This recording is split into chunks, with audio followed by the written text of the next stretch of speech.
IVM. There's a quick survey to fill out on ivmpodcast.com/survey. It lets us know a little bit more about who's listening to us. And you know what? We're going to do a few prizes. So, we'll do a random drawing of maybe 10 people and we'll send you all some swag. Remember, that's ivmpodcast.com/survey where you can fill out the survey. Close your eyes for a moment and imagine.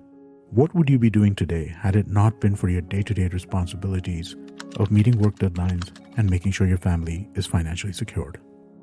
Would you have been a footballer, kicking the ball around on those grassy grounds? Or would you have been an artist, sitting near a window overlooking the hills as you paint away?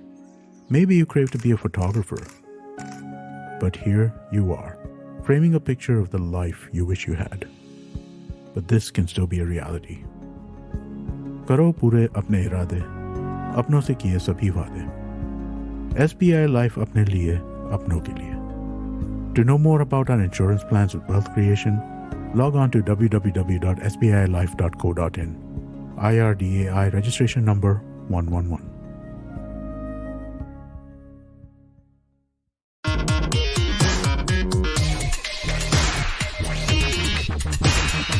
Hello and welcome to Simblified, your neighborhood-friendly podcast where people get together and try to break down the world around us. Sometimes we talk about the news, sometimes we talk about each other, sometimes we literally break the world. Sure, okay.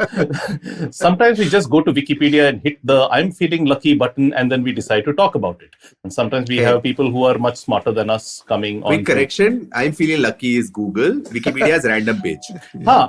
For now. Yeah. You never know. It could be a startup idea. You make a I'm feeling lucky page for Wikipedia article. So I'm sure something like that already exists. But it's called random page. Okay. So you just go click random page and then it's called the Wikipedia void, where you go inside the void and then you never emerge. Again, I feel that we have got 3 ideas for another simplified episode just by... So, in this episode, Naren is going to tell us about something that he came across recently. But before that, let us all talk about our deepest, darkest desires.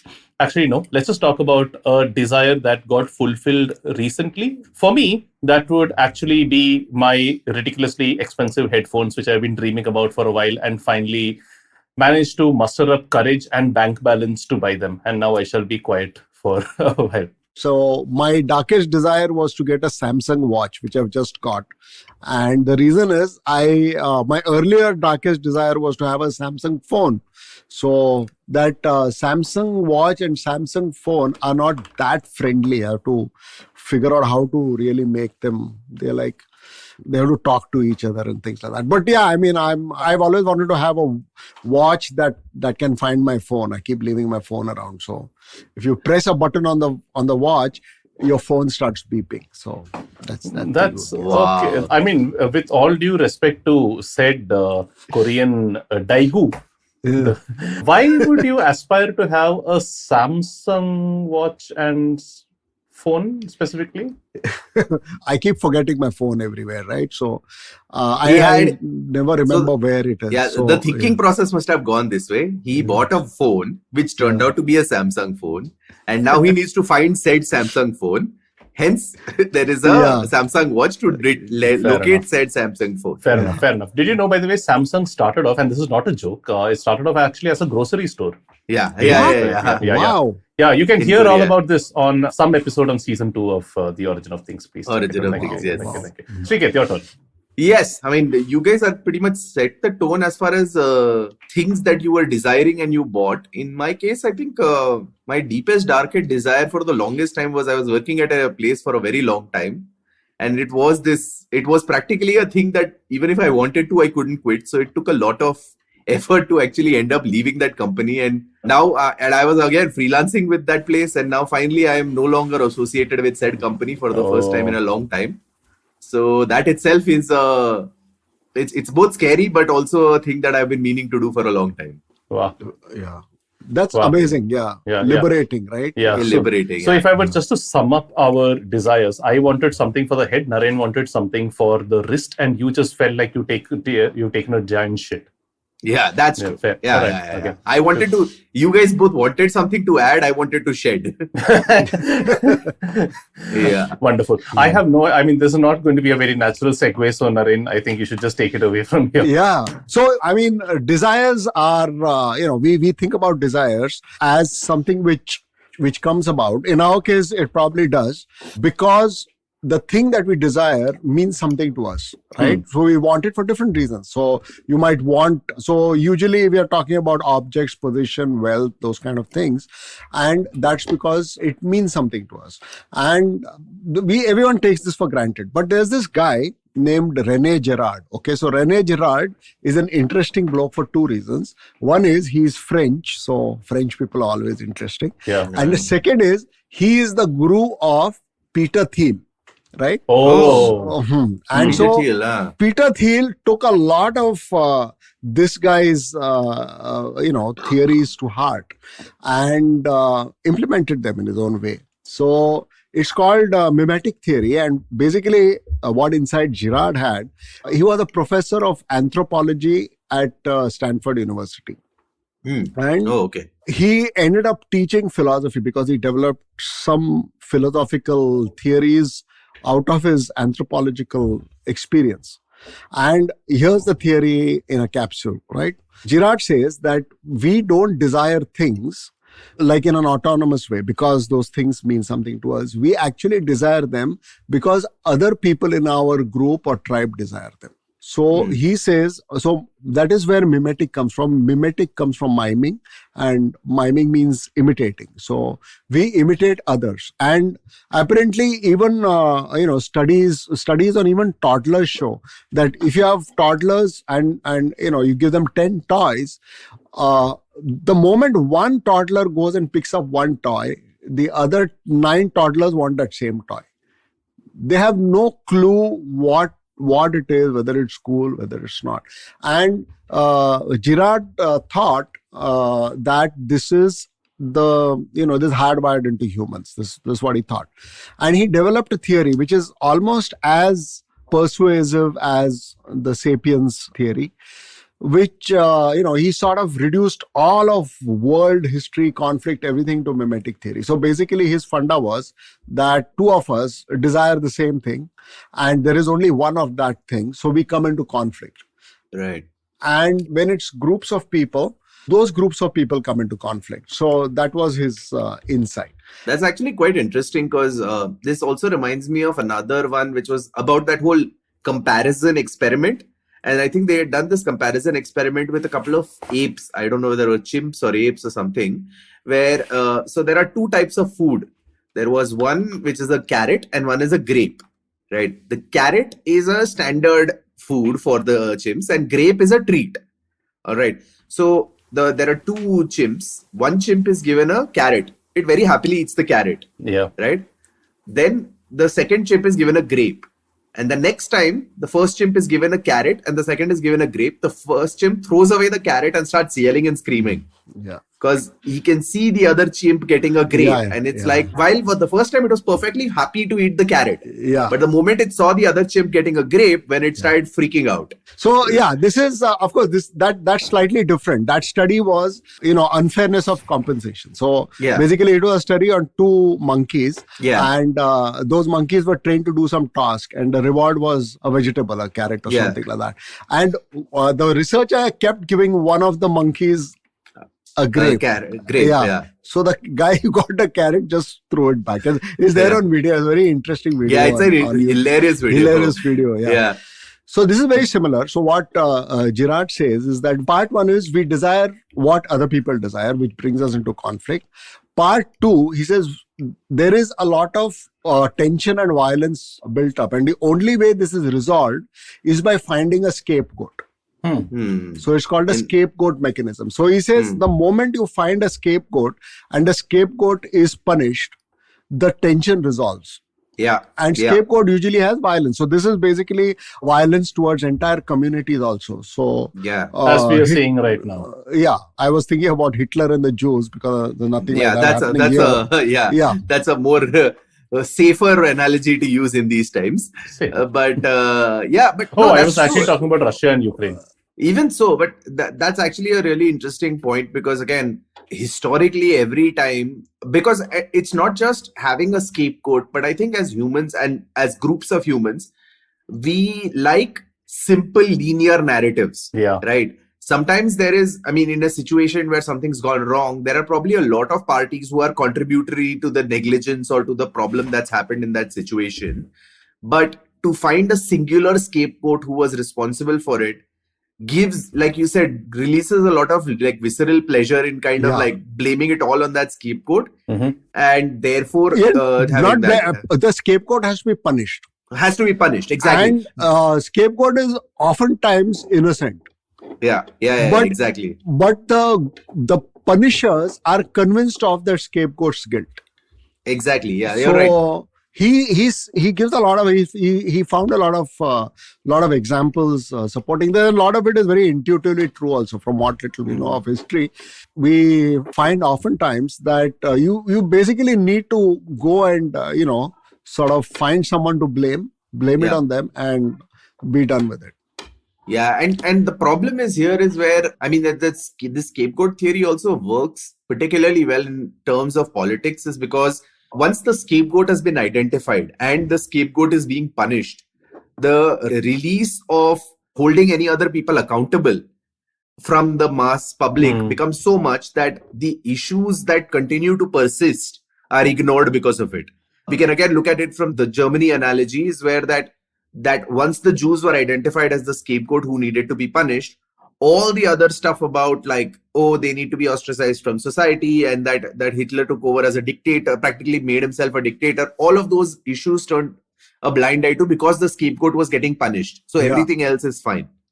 What could be like a evolutionary reason for this is what I'm trying to think. Like, that's very interesting. So it's probably to do with social evolution. So human beings evolved to be in society. In fact, there are people who believe that so we accidentally evolved larger brains, and usually a larger brain means death, because the brain demands far more energy than any other organ. But it also enables social communication, cohesion, and making the group a more efficient finder of nourishment. So somewhere that accident happened. The second accident that happened was bigger brain and speech. So speech and bigger brain gave the ability for humans to band together, and they could then vanquish predators and bring down a prey which was much larger than they could individually. So somewhere that accident of evolution happened, and then it clicked. And then it became very important to have some position, group dynamics became very important. So there's a very interesting study they did on baboons, on troops of savanna baboons. And savanna baboons, they have an alpha male who gets all the rights, the mating rights and the eating rights. And all the other males, the alpha male needs all the other males in the group to, because they have to function as a band, and they have to, fight against predators and other groups and everything. But the alpha male doesn't want to part with any of the goodies. So the compromise solution it finds, the alpha male befriends a few males and shares some of the spoils. Yeah. And this smaller band manages to subjugate the larger band. This is pretty much like Putin and his oligarchs. This is like every damn society ever. Yeah, this is Putin and his oligarchs, and like Hitler and his inner circle, and that's basically, this is that model. And also, I mean, just Chuck, to your question, the evolutionary reason, that point, I was just thinking another thing is, and I completely agree with Naren's point, that our larger brains are a complete quirk of evolution. It's actually it's in some way like almost a defect that became a superpower. Right? Yeah. A bug that became a feature. But a bug that became a massive feature in some way. But what that did is, however, because it was effectively a bug, our bodies have not evolved, our physical bodies and our brainstem, which controls all the basic functions, has not evolved to live with this larger brain. This larger brain keeps confusing this body all the time. I didn't know this. No, this is actually something that I've learned across like some research as well as through therapy in some ways, that the reason why our bodies, like why anxiety affects us so massively, is because our brains are able to process very complex situations. Our bodies are extremely primitive. they are currently hosting this brain which is not able to, it understands fight or flight. So for example, if you're like really stressed for a big pitch meeting, your body is thinking that you're currently being you're hiding from a tiger, right? That's what your body is used to.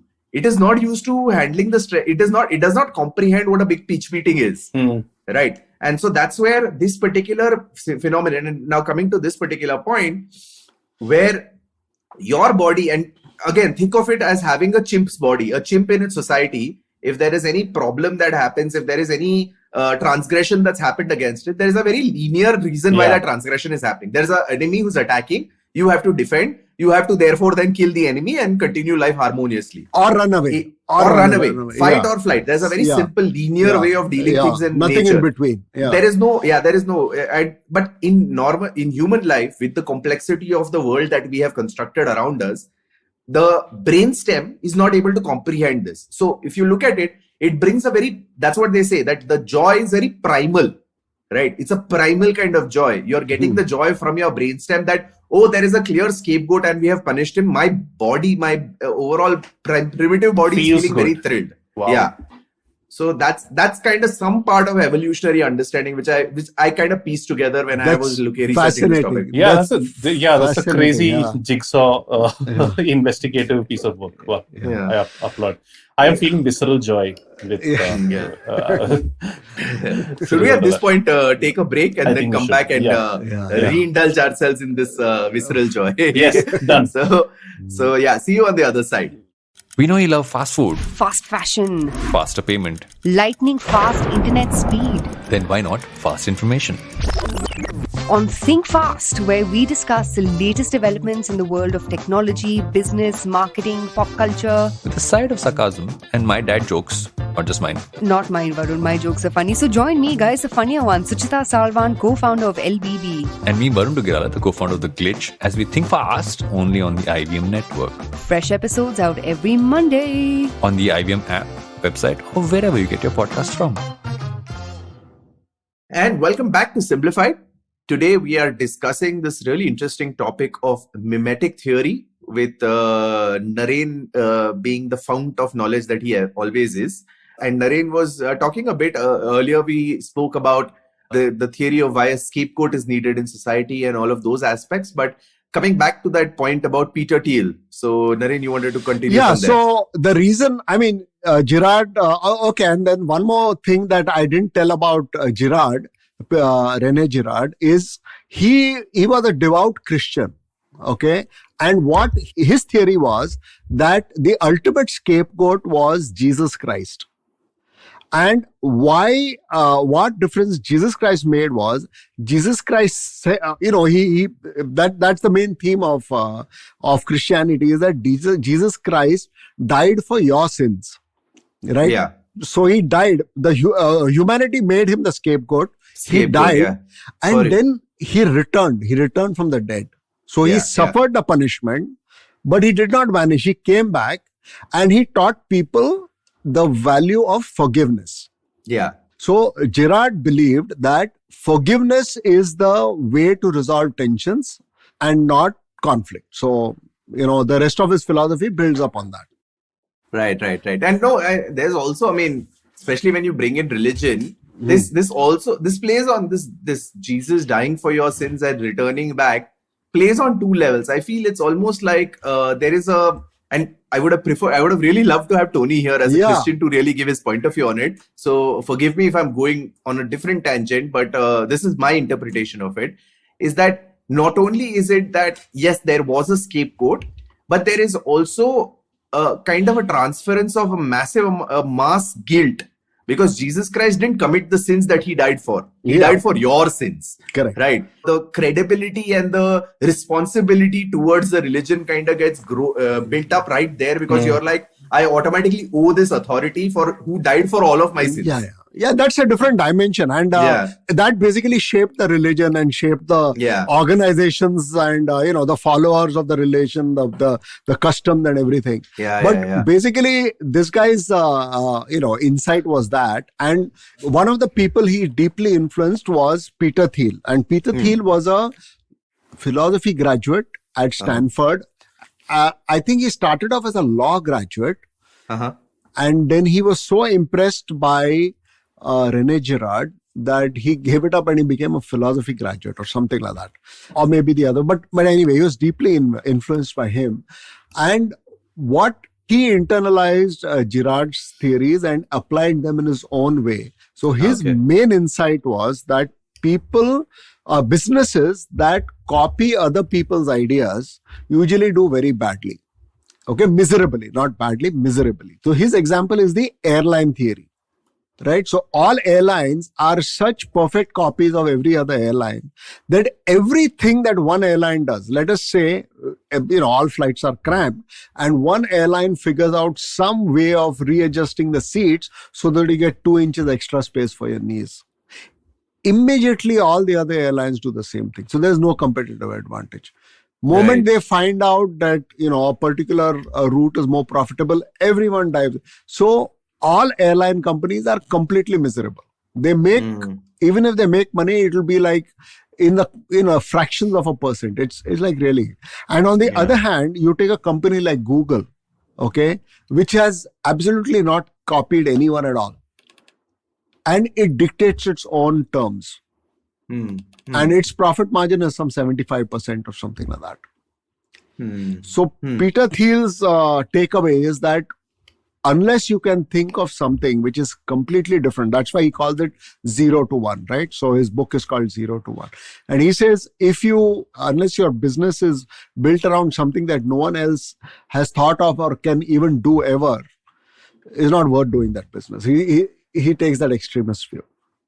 It's an interesting view and applicable, I guess, to most of the big companies, but not necessarily always. Like, for example, I always like Google wasn't the first engine, so Facebook wasn't the first social media platform, so on and so forth. Sometimes it's also a matter of geography. Sometimes it's also a matter of access to capital. Sometimes it's also a matter of being blatant enough to copy another company's idea. Here's looking at you, Facebook. I guess a lot of those things. But yeah, I think those are quirks of modern business, I guess, 2010 onwards, with all the quirks of venture capital, etc. But pre that, I guess so. What do you think, Srikeit? I think that's an interesting... It's an interesting point. What it comes across is, so there's 2 levels. He's very of thinking, meritocratic. Right? Like this view is extremely meritocratic. Yeah, but he has been also accused of being very contrarian because he is advocating being different for the sake of being different, which as it's difficult to believe that it's always the right way.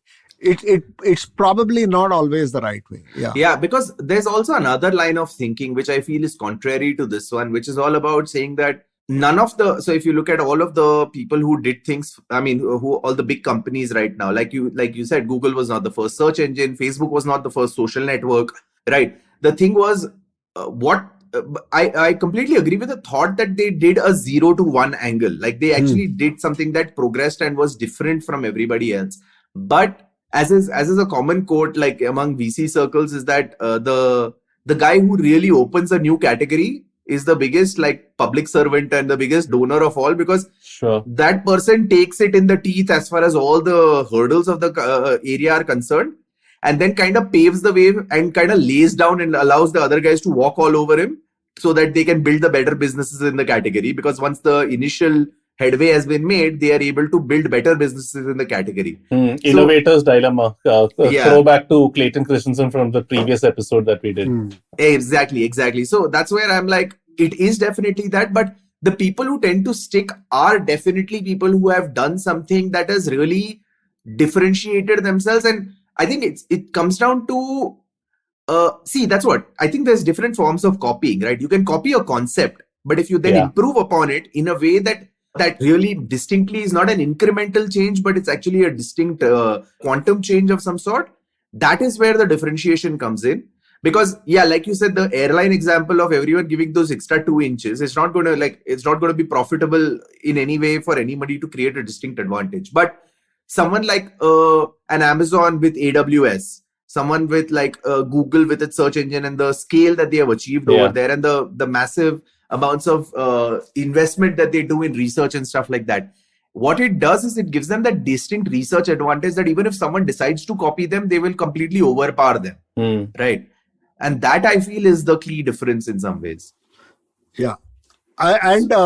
So also Peter Thiel acknowledges that mimetic behavior or mimetic way of thinking is the default case, is hardwired into our DNA. So he goes through great trouble to find out ways to organize his, structure his organizations so that people working don't come into mimetic conflict.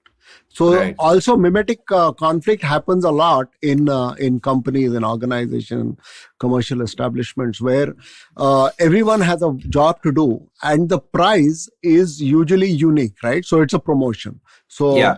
three of us are vying for that, and soon we become enemies because we are all, and everyone else in our teams aligns with one of us. So Right. now, from an homogeneous team of like 25 people, we probably have 3 small groups, each gradually growing to hate each other's guts. And this brings the organization down. So definitely, it makes sense for the CEO or the whoever it is to ensure that these collisions don't happen. It also raises an important point of, as far as mimetic theory, and I think it's an offshoot of it. Not only do I desire what the other person has, but once I achieve a level of success, there is also a lot of visceral and primal joy in ensuring that my success is unique and non-replicable. So there is also a subtle vying for the failure of the rest once the success for yourself Very has true. been achieved. Very true. Very true. So insightful, actually. Yeah. So you did it, and you don't want anyone else to do it. Though Exactly. of course you are the first guy, but in companies, that's not the case. It's not that you are the first. People would have done it in other places. But you don't want it's whatever you achieved shouldn't be so trivial that anyone else can do it. Yeah, so you make it really hard for other people. Yeah, even if it is like everybody receives the same, say for example, if there is a bonus being given, right? Even if the bonus in itself is a massive thing, if everybody is getting it at the equal level, the value for it goes away. Yeah. Right. It's actually one of the concepts why a lot of people put a price to, even if they are willing to keep a show, or if a comedian is willing to keep a show for free, they usually tend to kind of put a price to it, because anything for free reduces value. So people turn up. A lot more people are no shows if it's a free show versus if they're made to pay $100 for it. True. It almost makes this discussion between the two of you almost made me wonder whether capitalism is something that's hardwired into us from an evolutionary point of view. Yeah, we want to protect what we have, that kind of thing. Oh, for sure. Yeah, because I mean, that's what, right? Like what this market economy system does is that it comes across to me is that what capitalism does is that it quantifies every inquantifiable effort that you might put, right? It's a very, very efficient system of quantifying things. And when things get quantified, you're not only looking at how do I get a certain quantum achieved, but how do I make that quantum leap beyond that also? And how can I say that I am the capitalism allows you a very measurable way of saying that through cash, I can say I am 100 times or 1,000,000 times better than that guy. Right, because my money, my net worth gives me that particular value. Yeah, and in terms of volume. in terms of how companies see each other as well, right? Like many times I have wondered in my more reflective moments, I have wondered why should companies worry so much about market cap? As long as you're getting enough, as long as your company is making enough growth and you're able to increase everyone's salary in your company, why should you be bothered about what the other person's doing or what their market share or anything is? But which is precisely actually something I just saw. So I just this afternoon saw there's a new Netflix documentary about the Boeing crashes, the two Boeing crashes, the Lion and the Ethiopian Airlines crashes. And they talked about how Boeing and the downfall of Boeing began when they were taken over by that other company. I forget what, McDowell something they were called. And they were acquired. They acquired Boeing as such. And literally overnight, a company that was all about engineering and safety, they literally put it in the employees manual saying that each employee is responsible for creating shareholder value. Was language that they infused into company manuals, employee manuals and stuff. And they were all, and what that did was, and that's where the capitalist culture, their entire thing was, how do I increase the stock price for Boeing, became the central premise of the company's ethos. And when that became the central ethos, when you're given a target that is aside from when a company is built on making planes and making safe planes, that is their predominant thing. Yeah. Right now, when I'm trying to do this thing, you're going to cut as many corners as you can so that you can increase that share price and gain that much efficiency. It's the system that actually designs human beings to work in that way. Yeah. Wow. That's amazing. So that's where suddenly, like, a company that was renowned for safety, or that was a gold standard for safety as far as aviation was concerned, created an entire airline and an entire line which in its maiden flight started crashing. Right. So that's actually something really interesting, that about how capitalism is. It is a very efficient system to make human. It's a behavioral engineering exercise, but one that actually can force people to work against their own self-interest. Yeah. So maybe one way of, we keep talking about how to make capitalism better, etc. Right? Maybe one way is that it's almost like every company, rather than trying to grow its own market share or whatever it is, should try in some way to grow the pie, if that kind of makes sense. Like, in that way, maybe what the mutual fund industry is doing for once, we are always critics of mutual fund advertising, you and me, Srikeit. But this way, what they might be doing might be actually right. They're just trying to encourage people to buy mutual funds, any mutual fund at all, because they believe the pie grows and eventually we'll grow along with it. Maybe that's one way of thinking maybe that's one way of thinking about it. Do what's best for the industry, because rising tide lift all boats. Which is what early stage capitalism was great at doing, and that's why it created so much. Like, if you look at the life between post the World War till the early 90s, was the single greatest period of human advancement and prosperity that went across the entire world. But that's where we kind of entered late stage capitalism, where this monster started eating itself. Yeah. We are seeing another early stage. I want to say it's not exactly capitalism, and it's a very micro example, which is all the microbreweries that are happening around in India right now. It's a very collaborative culture. Like, nobody really bitches about each other. Like, if I get growlers from one place, another restaurant is happy to take it. They just replace the labels and they slap their own, because they understand, okay, it's important to have craft beer consumers overall, rather than just people who are dedicated to my establishment. And breweries often hang out with each other during one of those beer festivals and things like that. So it's an extremely collaborative culture right now. So it's just going back. There is no scapegoat. There is no... Yeah. But it's actually a feature of a very, very small market. Like, where there is no scarcity of consumers. The point is, right now, if a consumer... for any microbrewery, if tomorrow there is a new consumer who consumes from any microbrewery, that is beneficial to all, because that person is likely to come into the space of consuming like craft beer. But so that's where at this point you're just like happy for any kind of market creation. Sure. Yeah. Right. Yeah. These things work for naturally differentiated industries, right? So something which is so dependent on taste, such as restaurants or breweries, are naturally differentiated, because no two breweries are alike. They have their own blends, or no two restaurants. So they are never completely adversarial. But something which is functional, such as an airline or an automotive industry. Automotive industry is going more or less, they try their best to differentiate.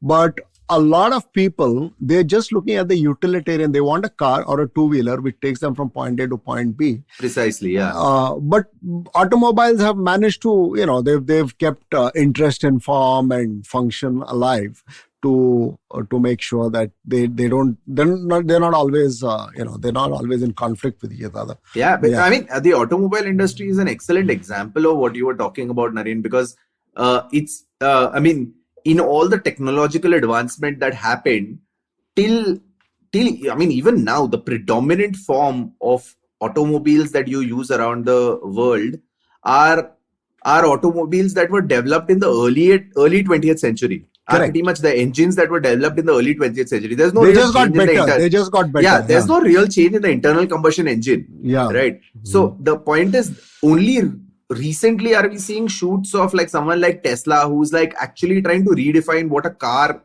could be like. Yeah. Right. So there are certain industries that actually show so much like stagnance as far as evolution, because the mimesis is so strong. Mimetic tendencies are so strong in them. Yeah.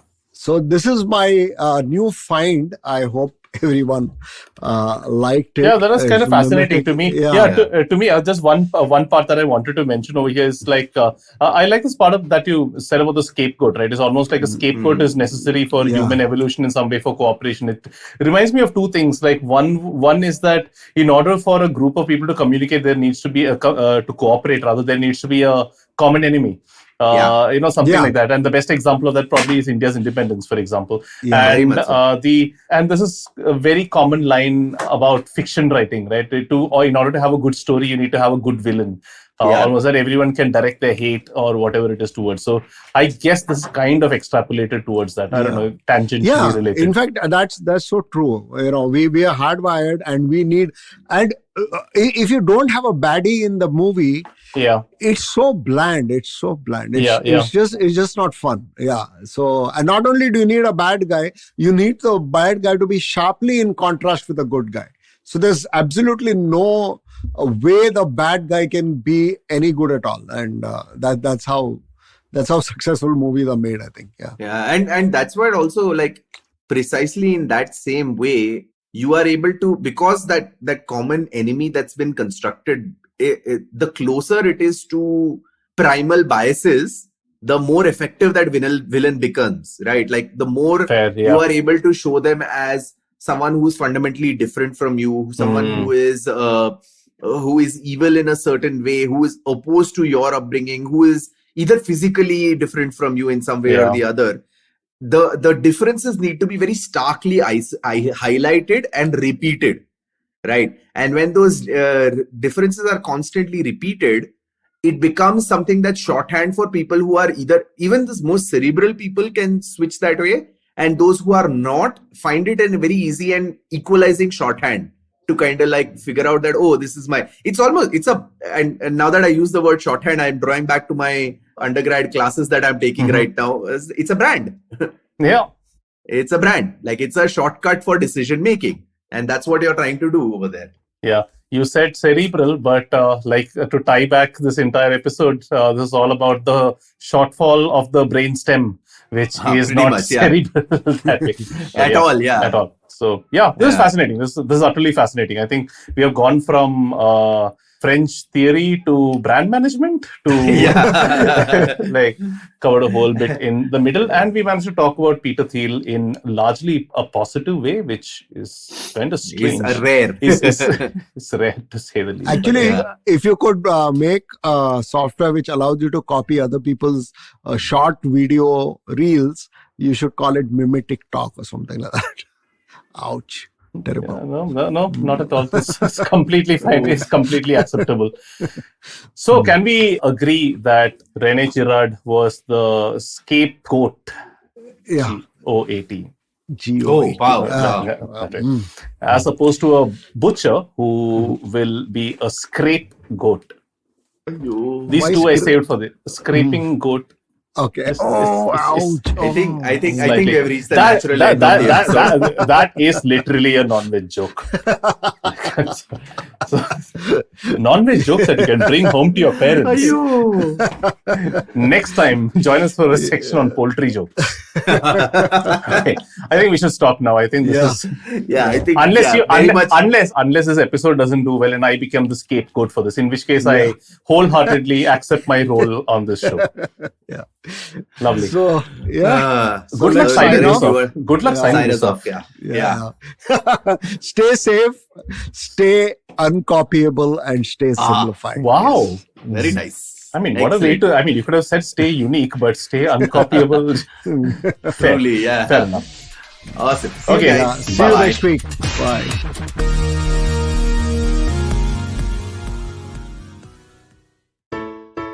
Hey everybody, it's been another great week on the IVM Podcast Network. On Cyrus is joined by Utsav Mamoria, host of Postcards from Nowhere, comedian Kajal Srinivasan and Antriksh. In This Cock and Bull, they examine everything from Sri Lanka cancelling exams due to paper and ink shortage to India's rank in the World Happiness Index. Let me tell you about a new show that I'm super excited about. It's called Ek Chuski Finance. It's the finance podcast made for women by financial expert Priyanka Acharya. She simplifies complex financial concepts in an easy-to-learn manner. To top it off, the show is available in 8 languages. tune in every Tuesday for fresh episodes. On Paisa Vaisa, Anupam meets Sandeep Jethwani. Sandeep is the co-founder at Deserve. They talk about how Deserve is creating long-term portfolios for working professionals. On All Things Policy, the Takshashila folk analyze the findings of the PEW survey on gender roles in Indian society. On the Life Manifesto, Zarina reiterates how important it is for women to uplift other women and shares how they can go about doing so. And on Marathi Kirkitun, the Deshmukhs explore the sixth sense in animals and humans and why it makes them extraordinary. Do follow us on social media. We're IVM Podcast on Twitter, Facebook, Instagram, and LinkedIn. And remember, if you're enjoying this show or any of our other shows for that matter, please do tell a friend. And don't forget to rate us on any of the platforms you're listening to us on. Also, remember, we're on YouTube. You can check us out on ivmpodcast.com/survey and get a list of all the YouTube channels we have active at this point. I'd also like to make a quick note that we're doing a small listener survey, and it would really help us if you could fill that out. You can go to ivmpodcast.com/survey. And finally, we'd like to thank our sponsors this week, SBI Life Insurance and India Water Portal. Thank you so much for making this possible. If you're a cricket fan, check out Edges and Sledges, India's favorite cricket podcast. The podcast focuses on Indian cricket, the IPL, and has a ton of banter both on and off the field. We talk about the week's biggest cricket stories with current and ex-international cricketers, coaches, or sometimes just between us. And it's hosted by me, DJ. Me, Varun. And me, Ashwin. New episodes release every week. You can catch us on the IVM Podcast's website, app, or wherever you get your podcasts from. Check out the Edges and Sledges Cricket Podcast.